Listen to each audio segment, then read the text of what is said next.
பெரியப்பா கிரியப்பா நான் வீட்டு பக்கம் பார்த்தேன் உன்னை சாவடிச்சிடும் பார்த்துக்க. சரிப்பா. ரியாஸ் நான் அமைதியாக போய்டும். பெரியப்பா அட இங்க என்ன பண்றீங்க? அப்பா கூட சண்டை போடுறதுனால பேச மாட்டேன்னு நினச்சேன்ப்பா. அப்பாவுக்கு உங்களுக்கு தான் சண்டை, உங்களுக்கு எனக்குமா சண்டை? கட்டுதான்ப்பா, எனக்கும் பேசணும் தான் தோணுது, அவன் தான் பேச மாட்டேங்கிறான். அதெல்லாம் சரியாயிடும் பெரியப்பா. சரி பார்த்துப்பா, பார்த்து போங்க. என்னங்க சொல்றீங்க? ஆக்சிடென்ட் ஆயிடுச்சா? இது உடனே வரேன்.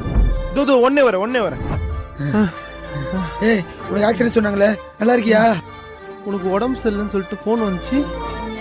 யார் எனக்கு போன் வந்துச்சு? யார் பண்ணிருப்பா? நான் தான் ஃபோன் பண்ணேன். டேய் உனக்கு எது எதிர விளாடணும் விவசாய தெரியாதா? டேய் இவ்வளவு பாசம் வச்சுக்கிறீங்க ரெண்டு பேரும், சண்டை போட்ட மட்டும் பேசாம இருக்கீங்க. டேய் நாங்க ரெண்டு பேரும் அண்ணன் தம்பிடா. அடிச்சு போவோம் பிடிச்சி போவோம். ஓ சூப்பர் சூப்பர், யூ கண்டினியூ. வாண்ணே.